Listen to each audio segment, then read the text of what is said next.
त्यांच्यासमोर मांडली की वर्ल्ड बँकेला आम्ही जवळजवळ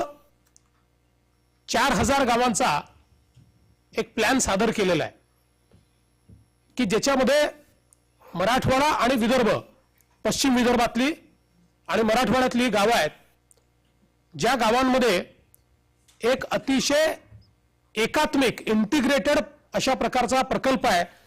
ज्याच्यामध्ये पाण्याची म्हणजे सिंचनाची व्यवस्था उभी करणे,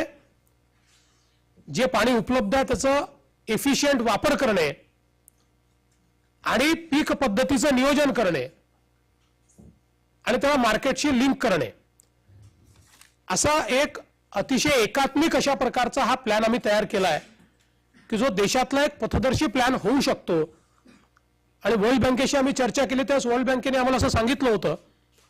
की केंद्र सरकारने डिपार्टमेंट ऑफ इकॉनॉमिक अफेअर्स यांनी जर तो रिकमेंड केला तरच आम्ही त्याला मान्यता देऊ शकू, कारण देशामध्ये वर्ल्ड बँकेने किती प्रकल्पांना मदत करायची याचा नियतवे ठरला आहे आणि त्याचा निर्णय हा डीए करते. आणि म्हणून आम्ही या बैठकीच्या निमित्ताने तो प्रस्ताव ऑलरेडी पाठवला होता. आज या बैठकीच्या निमित्ताने आम्हाला केंद्र सरकारच्या वतीने सांगण्यात आलं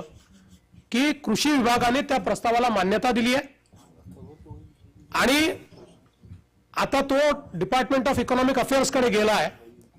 आणि याच आठवड्यात म्हणजे येता जो आठवडा आहे त्या आठवड्यामध्ये त्या संदर्भातली बैठक डीए ची होऊन तेही त्याला मान्यता देऊन पुढे पाठवतील. आणि अतिशय रेकॉर्ड वेळेमध्ये म्हणजे साधारणपणे वर्ल्ड बँकेचं फंडेड प्रोजेक्टचा विचार केला तर किमान त्याचा वेळ 1.5 वर्ष आहे, पण हा मात्र प्रोजेक्ट रेकॉर्ड वेळेमध्ये सरकारतर्फेही चालला आहे आणि वर्ल्ड बँकही त्याला मान्यता द्यायला तयार आहे. त्यांची एक टीम येऊन गेली, त्यांनी त्याचं अप्रायझल केलं, दुसरी टीम 17-18 तारखेला पुन्हा त्यांची येते आणि एक महत्वाचा पथदर्शी असा प्रोजेक्ट हा विदर्भ आणि मराठवाड्यामध्ये या ठिकाणी वर्ल्ड बँकेच्या माध्यमातून घेतोय. त्यालाही त्यांनी पूर्ण सपोर्ट देण्याचा निर्णय त्या ठिकाणी केला. दुसरं आम्ही त्यांना हे लक्षात आणून दिलं की प्रधानमंत्री भीमा योजना जी आहे तर ही योजना यावर्षी अस्तित्वात आली, पण मागच्या वर्षी राज्य सरकारने या योजनेच्या अंतर्गत म्हणजे जी जुनी भीमा योजना होती त्यातही अतिशय चांगलं काम केलं आहे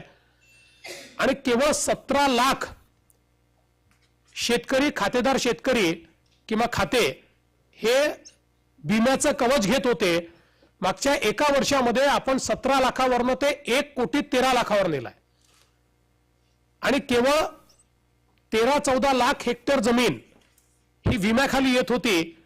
ती मागच्या एका वर्षामध्ये 74 लाख हेक्टर